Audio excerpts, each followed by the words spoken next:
Hola amigos, un gusto saludarlos con esta lección, la número 13, la vida del nuevo pacto. Vamos a terminar esta serie de temas del pacto. Vamos a orar. Padre amado, Padre Dios de misericordia, de amor, rogamos nos acompañes para al estudiar este tema.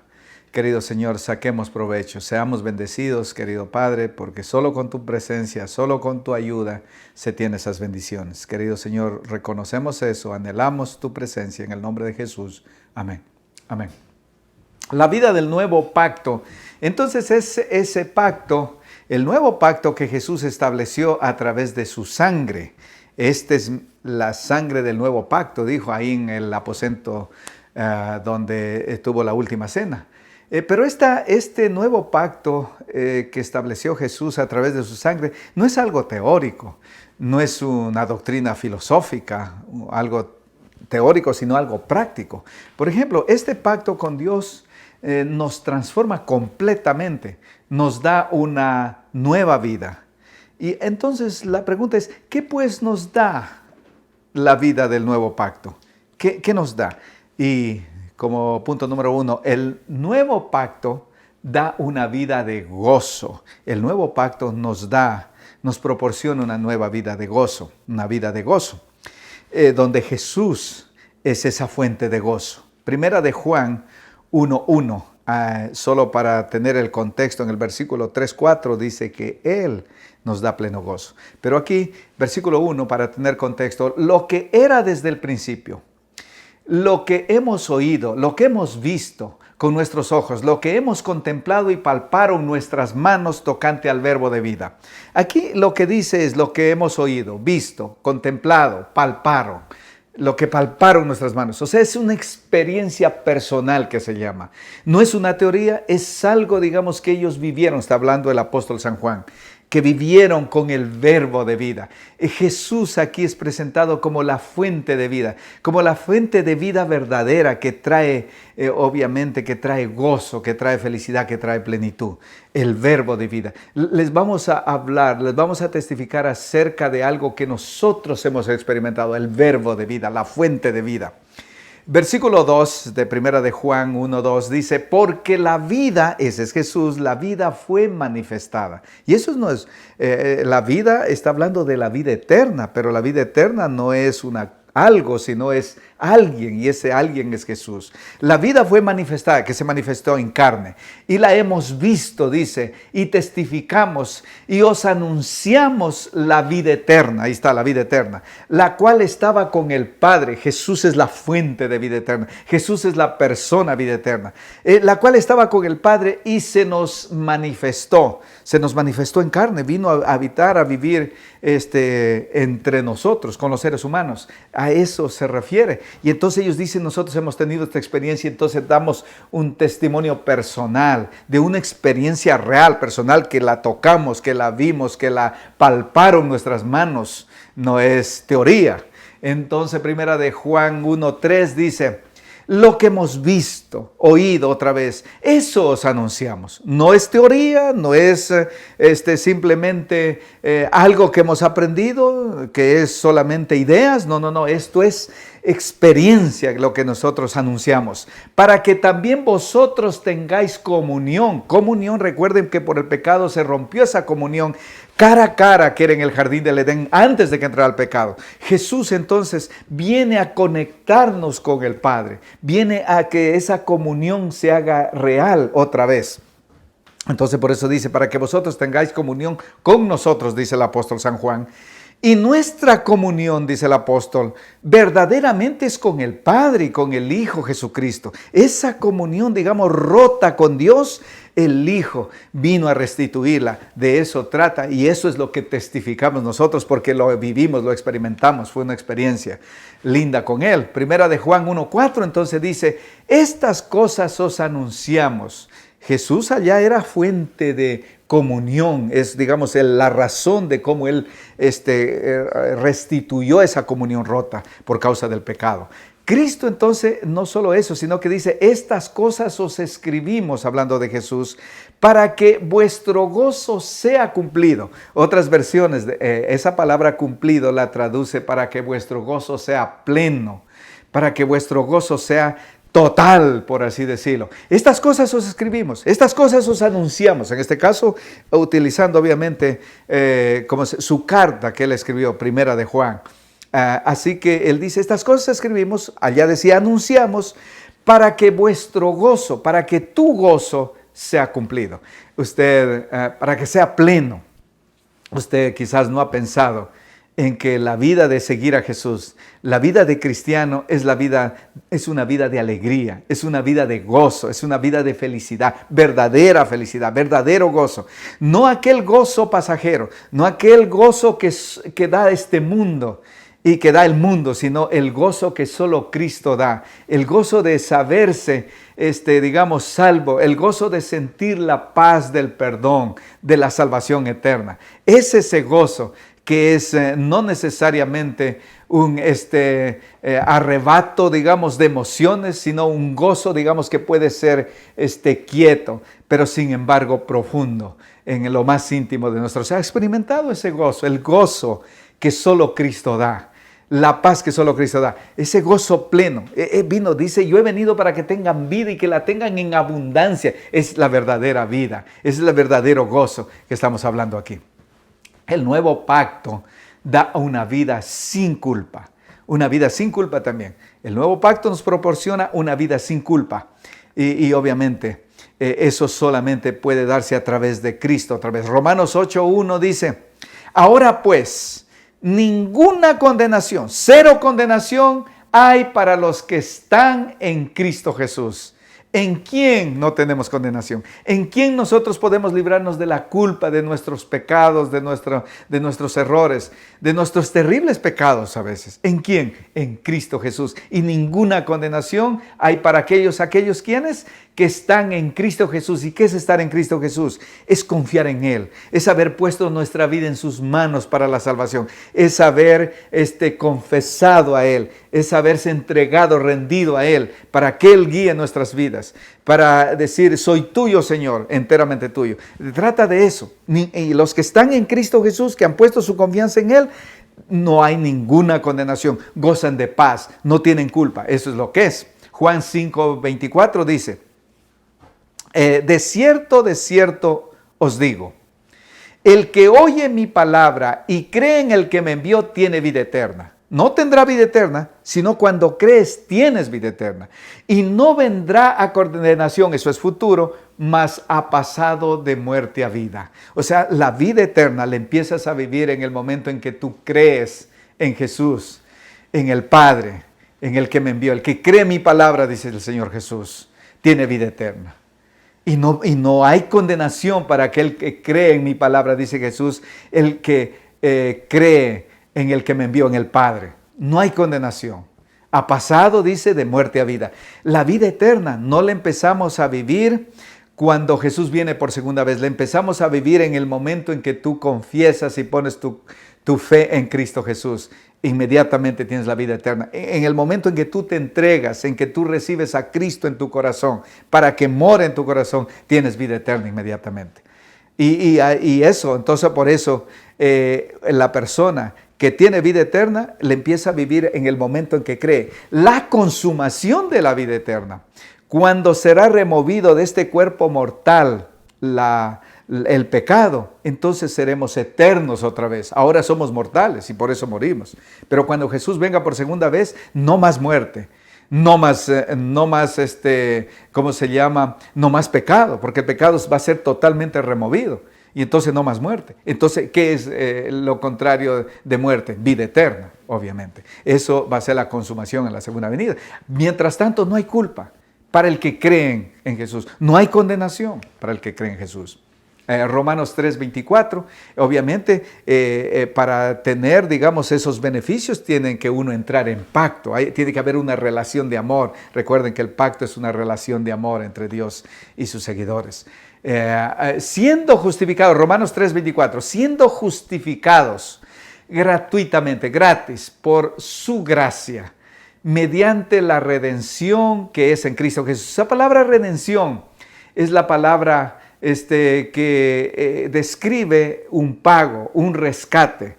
Digamos, alguien, por decir, caímos en las garras del pecado, en las garras de Satanás, en las garras de la muerte, y Jesús viene y nos rescata, paga un rescate. Para nosotros la recibimos gratis, gratuitamente, por gracia, es lo que significa gracia. De ahí viene la palabra gratis. Gratuitamente recibimos esa justificación, o sea, nos consideran justos sin que nosotros mismos seamos justos, sino en la justicia de Cristo. Nos considera justo Dios, y entonces mediante la redención, ¿cómo nos puede considerar justos? Mediante Jesús, mediante la redención que es en Cristo Jesús. Él es el que pagó nuestro rescate, a nosotros gratis, pero la salvación no es gratis. Como decimos en el dicho, no hay nada gratis. Si algo a veces te dan es por algo, pero en la salvación no es gratis en realidad. A Dios le costó un precio infinito, un precio, digamos, el más alto en el universo. El mismo Dios que se hizo hombre tuvo que venir a la cruz. Para Él fue el precio más alto que tuvo que pagar para nosotros, para que nos salga a nosotros gratis. Eso es lo que describe este texto. Así que es para que nosotros no carguemos la culpa del pecado. Romanos 3:25 dice, a quien Dios puso como propiciación, hablando de Jesús, por medio de la fe en su sangre. Y entre paréntesis yo les puse propiciación. ¿Qué es propiciación? Es pagar. Es pagar en los antiguos, la gente en la antigüedad, los paganos. Ellos traían un sacrificio. Ofrecían un sacrificio, donde era para apaciguar la ira de Dios. Era para pagar, digamos, sus pecados, aparentemente. Pero eso no apaciguaba la ira de Dios, digamos, de los dioses en este caso, no del Dios verdadero, de los dioses, los paganos, digamos.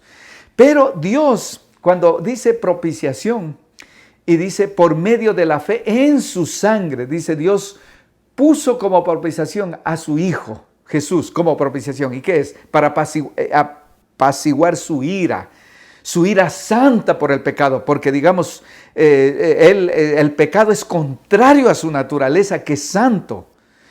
Y entonces, pero ¿cómo Él apacigua su ira? No es con un sacrificio que nosotros le damos, no es con un animal que nosotros le damos, o no es con sacrificios o ofrendas que nosotros damos, no. Él proporciona ese sacrificio, Él se da como sacrificio, o sea, Él mismo con su propio sacrificio, sacrificándose Él mismo, se apacigua su ira, Él mismo. O sea, nosotros no damos el sacrificio, Él mismo se da como sacrificio a sí mismo. Así que es diferente, digamos, de cómo los paganos trataban de apaciguar a sus dioses mediante sacrificios. Dios mismo se ofrece como sacrificio. Es diferente completamente. Segunda de Corintios 5:21 dice, al que no conoció pecado, ese es Jesús, porque Jesús es el Cordero sin mancha, sin pecado. Siendo hombre, es el único que venció el pecado y que nunca pecó. El resto de los hombres, todos pecamos, dice la Biblia. El que no conoció pecado, Jesús está hablando, por nosotros lo hizo pecado. ¿Quién? El Padre lo hizo pecado. Para que nosotros fuésemos hechos justicia de Dios en Él, en Jesús. Nosotros podemos ser justos en Él, en Jesús. Eso es lo que dice. Así que, otra vez, nosotros podemos vivir en paz, sin culpa, experimentar lo que se siente, no sentirse pecador, no sentirse culpable, no sentir el peso de la culpa. Y no sé si usted alguna vez ha sentido el peso de la culpa. Cuando uno comete un error terrible y uno está avergonzado y uno está dolido, cuando uno mete las patas, pero cuando experimentamos el perdón de Dios, tú duermes tranquilo. Tú duermes profundo, puedes descansar totalmente en paz, sin culpa, porque has recibido el perdón de Cristo, poniendo a Cristo como tu sustituto. Es lo que hace Dios, nos hace justos en Cristo. El nuevo pacto da un nuevo corazón también. ¿Qué otro beneficio nos da? Nos da gozo, nos da una vida sin culpa, nos da la felicidad al inicio, una vida sin culpa, sin sentimientos, digamos, de sentirse un pecador y sentir el peso del pecado, pero también nos da el nuevo pacto un nuevo corazón, donde Dios dice que escribe su ley, sus mandamientos en el corazón. Él promete, o sea, hacer, digamos, una cirugía espiritual para que nuestra obediencia no sea mirando a las tablas de la ley, sino surja desde el corazón. No sea en la letra, sino sea en lo espiritual, desde el mismo asiento de nuestro ser, que es el corazón. El nuevo pacto da un nuevo corazón, entonces, es la promesa del nuevo pacto. Escribiré mi ley en sus corazones. Eso es lo que dice en el nuevo pacto. Efesios 3:17 dice, para que habite Cristo por la fe. ¿Habite dónde? En nuestro corazón, en nuestra mente. Cristo por la fe en vuestros corazones. Habite significa quedarse ahí viviendo. Ese es el deseo de Dios. No es venir y visitarnos, es vivir dentro de nosotros, dentro de nuestro corazón a través de su Espíritu. Dice, a fin de que arraigados y cimentados en amor, con Cristo habitando en nuestros corazones, con su ley escrita en nuestros corazones, que es la ley de amor. Ley, amor a Dios y amor al prójimo. Los 4 primeros mandamientos, amor a Dios. Los 6 últimos mandamientos, amor al prójimo. Si ustedes le estudian, y que ya hemos estudiado, de hecho, en esta serie. Así que entonces, arraigados, cimentados en amor, entonces con Cristo habitando en el corazón, ¿qué manifiesta entonces en el seguidor de Jesús? ¿Qué es lo que sobresale? Se supone que debe sobresalir en el seguidor de Jesús el amor. El amor, pero ese amor, digamos, altruista, ese amor, digamos, que es sacrificado, donde digamos, el otro es primero y no uno mismo. No ese amor egoísta, que uno da aparentemente amor para adquirir algún sacrificio, beneficio, perdón. El nuevo corazón, entonces, nos da un nuevo corazón lleno de amor, y dice, y de conocer el amor de Cristo, otra vez amor, que excede a todo conocimiento, para que seáis llenos de toda la plenitud de Dios. ¿Cómo nosotros somos llenos de la plenitud de Dios? Conociendo el amor de Cristo, conociendo el amor del Padre, para que seamos llenos de la plenitud de Dios, de la, de la abundancia de Dios en nuestro corazón. Y nosotros, 1 de Juan 4:16 dice, y nosotros hemos conocido. ¿Qué hemos conocido? Y hemos creído el amor. Es que el amor en este caso, cuando estudiamos de hecho la palabra amor más cuidadosamente, el amor no es un sentimiento, no es algo. El amor no es una idea, no es una teoría. El amor es una persona. El que no ama, no ha conocido a Dios, dice la Biblia, porque Dios es amor. O sea, el amor es una persona. El amor es personificado, el amor agape es un amor personificado, que solamente la fuente de ese amor se produce en una sola fuente, y ese es Dios. Por eso dice, nosotros hemos conocido y creído el amor que Dios tiene para con nosotros. Dios es amor, Dios es amor. Y el que permanece en amor, permanece en Dios y Dios en él. Interesante que el texto no dice Dios tiene amor o Dios siente amor. No, Dios es amor. Él es la personificación del amor. Y si nosotros realmente queremos ser amorosos como Dios, tenemos que ir a la fuente, que es Dios. Eso es lo que es. Por eso dice, hemos conocido y creído el amor. Y Dios espera que, digamos, otro de los, de los beneficios del pacto, que da el pacto, es un corazón lleno de amor. Por eso Jesús dijo, en esto conocerán que son mis discípulos, son mis seguidores. ¿Cómo vamos a discernir quién es seguidor verdadero de Jesús y no? El que si os amáis los unos a los otros, dijo Jesús. Si me amáis, guardad mis mandamientos. El que dice yo conozco a Dios y no ama a su hermano es mentiroso, dice la Biblia. Imagínense.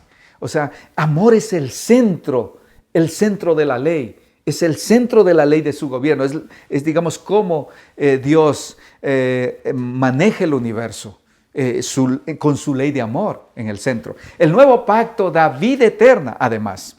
No solamente nos da un nuevo corazón que está lleno de amor, sino que nos da vida eterna el nuevo pacto. Primera de Juan 5:13 dice, Estas cosas os he escrito a vosotros que creéis en el nombre del Hijo de Dios, para que sepáis que tenéis vida eterna. Quiero que sepan, quiero que descansen seguros, felices, entusiastas de que ustedes tienen vida eterna. No van a tener vida eterna. La vida eterna que nos da el nuevo pacto, donde Jesús, gracias a la sangre preciosa de Cristo, es una realidad presente para el creyente. En el momento en que crees, pones tu confianza en Cristo. En el momento en que te entregas a Cristo, recibes a Cristo en tu corazón, tienes vida eterna. Tienes vida eterna. Para que sepas que tenéis vida eterna. Tenéis vida eterna. Ya la tienes. No la vas a tener en el futuro. No. Lo que pasa en el futuro es la consumación de la vida eterna. Acá, el momento en que crees en Cristo, empiezas a caminar en la vida eterna. Recibes la vida eterna. Es una realidad presente. Pero también la vida eterna es una realidad futura, como les he estado ya diciendo. Juan 11:25 dice, le dijo Jesús, yo soy la resurrección y la vida. Estoy conversando con Marta, que salió a recibirlo cuando Lázaro había muerto. Y entonces en esa conversación Jesús le dijo, yo soy la resurrección y la vida. Yo soy la resurrección y la vida. Yo soy la vida, en otras palabras. Yo soy la resurrección, porque la resurrección es para vida, obviamente.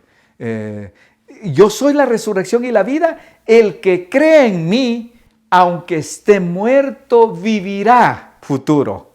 Aunque esté muerto, vivirá. O sea, el creyente en Jesús, Lázaro era amigo de Jesús, creyente en Jesús, aunque esté muerto, Jesús dice, el creyente, el que me sigue a mí, aunque esté muerto, vivirá. El que cree en mí, aunque esté muerto, vivirá. ¿Y cuándo vivirá? En el futuro. Cuando Jesús, digamos, lo va a resucitar para nunca más morir. A eso se refiere. A eso se refiere, digamos, esa vida eterna, esa es la consumación. Ahora Jesús no promete vida eterna a sus seguidores, porque tú y yo somos mortales y vamos a morir. Pero ¿cuándo nos convertimos en inmortales? Cuando Él en la resurrección dice, aunque esté muerto, vivirá. Él lo va a resucitar, obviamente eso es lo que enseña en muchas partes del Nuevo Testamento. Juan 11:26 dice, y todo aquel que vive y cree en mí, tú y yo estamos vivos, no morirá eternamente. ¿Crees esto? Pregunta Jesús. No morirá eternamente. ¿Y qué es morir eternamente? Eso es lo que se llama en la Biblia la muerte segunda. La muerte segunda, que solo la van a experimentar los perdidos. Los salvos no van a experimentar eso de morir eternamente. Por eso el Señor Jesús dice, el que cree en mí no va a morir eternamente. No va a experimentar la muerte segunda, de la cual nadie vuelve.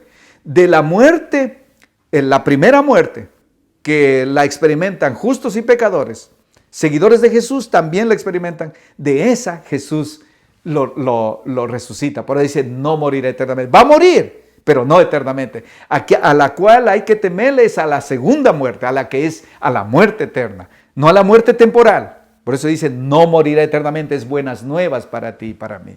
Así que eso es lo que te dice a ti, Jesús. ¿Crees esto? Que si crees en mí no vas a morir eternamente, sí vas a descansar en la tumba. Te haces viejito, te enfermas, la pandemia te agarra, te mata, pero no vas a morir eternamente si crees en Cristo. ¿Crees esto? Pregunta Jesús. Apocalipsis 2:11 dice, la muerte eterna describe aquí que es una realidad futura, la muerte eterna. Ahorita nadie muere eternamente. Mueren justos y pecadores y ahí están hasta resucitar. La primera resurrección es de los justos y la segunda resurrección es de los perdidos. Esa es después del milenio. Ahorita les muestro. En el Apocalipsis 2:11 dice así, el que tiene oído, oiga lo que el Espíritu dice a las iglesias. El que venciere no sufrirá a futuro daño de la segunda muerte. A esa hay que temerle. No sufrirá. El que venciera, el vencedor. Ese es el seguidor. Es vencedor en Jesús, en el poder de Jesús, con su Espíritu. El que venciere, no en nuestras propias fuerzas. El que venciere no sufrirá daño de la segunda muerte. O sea, él no va a experimentar la segunda muerte. El vencedor. Por medio de la sangre de Jesús, dice el Apocalipsis, que le han vencido. Pero mira el 26, dice, bienaventurado y santo, dichoso y santo, el que tiene parte en la primera resurrección. La primera resurrección es la de los justos, de los salvos.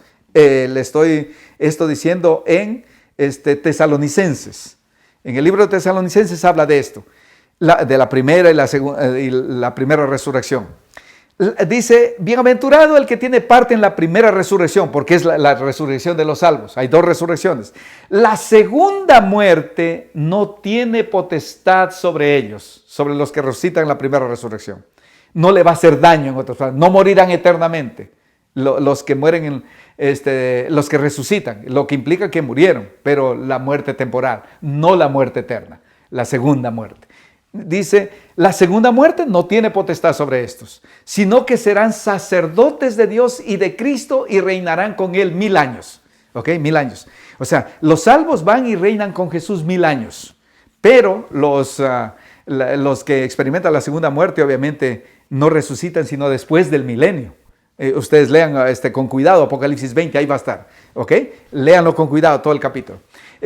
La muerte eterna entonces después del milenio. Apocalipsis 20:14 dice, y la muerte y el Hades fueron lanzados al lago de fuego. Ahí está, la muerte va a tener su segunda muerte también, la muerte. La muerte esa que nos trae la muerte temporal a los seguidores de Jesús. La muerte y el Hades es el sepulcro, fueron lanzados al lago de fuego. Esta es la muerte segunda. La muerte segunda, esa es la que termina todo. No existe más en adelante muerte. No existe más sepulcro. De ahí en adelante desaparece, sino solo queda vida eterna. Eso es lo que es. Pero vamos a otro texto. Apocalipsis 21:8 dice, pero los cobardes, los incrédulos, son los perdidos. Los cobardes, los incrédulos, los abominables y homicidas, los fornicarios y hechiceros, los idólatras y todos los mentirosos tendrán su parte en el lago que arde con fuego y azufre. Ese es donde cayó la muerte y el sepulcro, que ya leímos. Tendrán su parte en el lago que arde con fuego y azufre, que es la muerte segunda. ¿La muerte segunda cuál es? Es en el lago de fuego. Es donde la muerte y el sepulcro experimentan la muerte segunda. Y los perdidos también experimentan la muerte segunda. ¿Cuándo es eso? Eso es después del milenio. Eso es después, cuando desciende la nueva Jerusalén y tratan de atacar a Satanás y los que han sido resucitados en la segunda resurrección, los perdidos. Y mueren perdidos y se levantan rebeldes y quieren atacar la nueva Jerusalén. Y entonces Dios los destruye ahí, después de hacer un juicio también con ellos, que han resucitado, pero son los perdidos. La segunda resurrección es de los perdidos. La primera resurrección son los que van y reinan con Dios en el cielo por 1000 años. Así que ahí está, el nuevo pacto finalmente. Mi deseo obviamente es que usted esté en la primera resurrección si es que muriera. Y es que esté en la resurrección para vida eterna, en la resurrección de los justos. Y Jesús pagó el precio para que nosotros tengamos la vida eterna. Esas son las buenas nuevas del nuevo pacto, del pacto eterno, de hecho. El nuevo pacto da una misión también, una misión. Obviamente nos da sentido de importancia, digamos, a los seguidores de Jesús, de que tenemos buenas nuevas que compartir con otros. Nos da la misión. Por tanto, id y haced discípulos a todas las naciones, bautizándolos en el nombre del Padre, del Hijo y del Espíritu Santo. Estas son palabras de Jesús a sus seguidores. Mateo 28:19. Estos verbos son interesantes. Id. ¿Quién no puede ir? No se necesita tener don para ir a donde Jesús nos lleve, guiándonos para cumplir la misión. Id. Solo hay que tener voluntad, nada más decir, sí Señor, donde tú me guíes. Ir es un verbo. Haced. Haced es, ¿cómo se hace discípulos? Hacer discípulos es, digamos, ¿cómo se llama? Es una experiencia, digamos, es una relación con alguien. Al tener una relación con alguien es que se hace discípulos. A todas las naciones bautizándolos en el nombre del Padre. Pero también dice enseñándoles que guarden todas las cosas que os he mandado, y he aquí yo estoy con vosotros todos los días hasta el fin del mundo. Amén. Enseñándoles. No tienes el don de la predicación, pero tienes el don de la enseñanza, puedes enseñar. O sea, hay muchas formas de de hacer discípulos, de cumplir la misión de Jesús, la gran comisión de Jesús. Y dice, no la vamos a hacer solos, estaré con vosotros hasta el fin del mundo, dice el Señor Jesús. Yo estaré con vosotros. En este contexto, Él promete estar en medio de nosotros, con nosotros, mientras nosotros cumplimos su misión que Él nos dio. Primera de Pedro 2:9 dice, mas vosotros sois linaje escogido, real sacerdocio, nación santa, pueblo adquirido por Dios para que anunciéis las virtudes de aquel que os llamó de las tinieblas a su luz admirable. ¿Cuál es el requisito para poder tener buenas nuevas, para cumplir la misión? Haber sido sacado de las tinieblas a su luz admirable. Haber estado perdido, digamos, los que hemos estado perdidos, y Él nos ha sacado a la luz, en la oscuridad y luego a la luz. Y eso es contar, digamos, cómo el Señor nos sacó. ¿Quién no puede hacer eso? Platicarle a las personas, digamos, cómo el Señor Jesús nos encontró y cómo Él nos está cambiando, cómo Él ha transformado nuestra vida, cómo nuestra vida está llena de gozo, está llena de paz, está llena de amor, está llena de lo que hemos estudiado en este tema. Está llena, digamos, de entusiasmo, está llena de felicidad, está llena de Cristo. Eso es lo que es. Eso es lo que es. No tienes que contar lo que tú no has experimentado, lo que hemos visto, lo que hemos tocado, lo que hemos experimentado. Eso os anunciamos, dice la palabra. Así que, mi estimado amigo, mi deseo es de que el Señor Jesús llene tu corazón de paz, de armonía, de felicidad, de perdón, y así tengas una historia que contar. Porque es lo que Él nos da, lo que nosotros damos. No podemos dar lo que no tenemos. Si el Señor te ha sacado de las tinieblas, si el Señor te ha salvado, no digas que el Señor te ha salvado si no estás cumpliendo una misión, si no estás anunciando lo que el Señor ha hecho, las grandes obras que ha hecho en tu vida, el Señor. Así que mi deseo es de que tú te entregues a Cristo y tengas una historia que contar. Oremos. Amado Padre, gracias por tu santa palabra. Gracias por tu amor, por ese pacto eterno que haces, ese acuerdo que haces con nosotros, donde tú tomas la iniciativa, donde tú nos buscas para salvarnos, donde tú nos das tu gracia, donde tú transformas nuestra vida y nos haces obedientes, de rebeldes nos transformas en obedientes. Oh Padre amado, toda es obra tuya. No tenemos un solo hilo en este manto de justicia que sea nuestro, sino es todo tuyo, querido Padre. Es todo Jesús, es todo el manto de Jesús que nos cubre y nos salva. Amado Padre, gracias por la salvación tan grande en Jesús. En el nombre de Jesús. Amén. Amén. Estimados amigos, compartan esta lección para que otros puedan también ser bendecidos. Que Dios me los bendiga. Gracias por compartir.